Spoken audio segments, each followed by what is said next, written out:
early 1970s, the car park at St Stephen's was built along with the shopping centre, and there was a contract entered into between the owner of the shopping centre and West Wiltshire District Council, as was, so that the owner of the shopping centre, for example, had obligations to the council, including things like supply of electricity, and the council had obligations back in terms of allowing private car parking for free. Over the years, there hasn't been any maintenance of the car park, and so we found ourselves now with a structural engineers report, which the council received back in March, which basically said we need to do some urgent repairs or effectively close the car park. So we took the decision that we would do the urgent repairs in order to try and keep it open.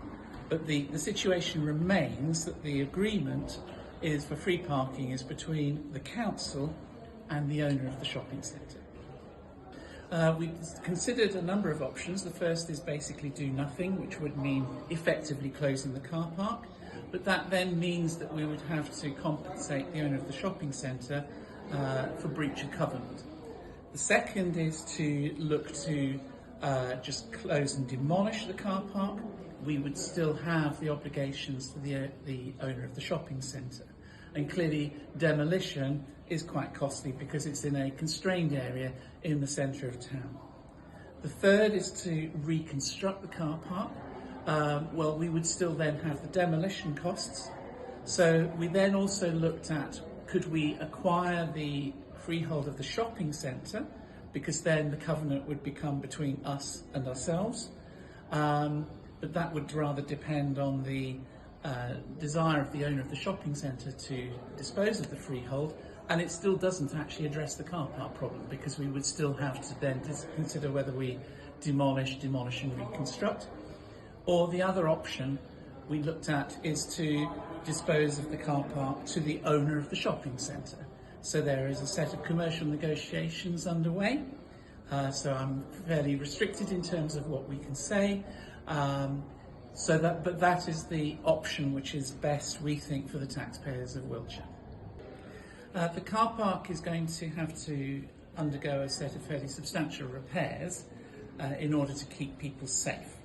So we have agreed that the car park will close in its entirety on the 6th of October and will reopen at the beginning of January.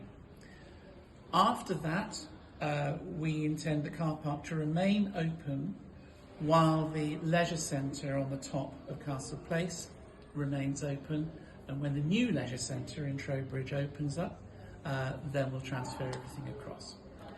If we are successful in negotiating the transfer of the car park to the owner of the shopping centre, clearly the responsibility for the car park is no longer ours.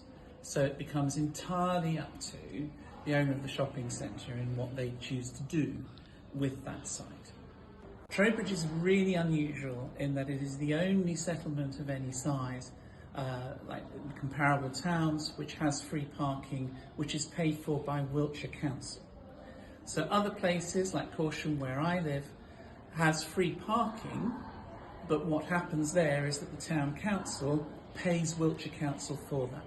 So this car park in Trowbridge is the only car park of its type where Wiltshire does not receive any income at all.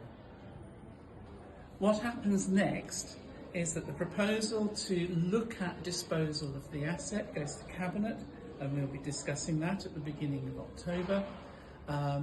We will then take a decision in terms of how we negotiate with the owner of the shopping centre, and then other decisions will necessarily follow from that. So the decision for Cabinet is simply, do we want to investigate these options further?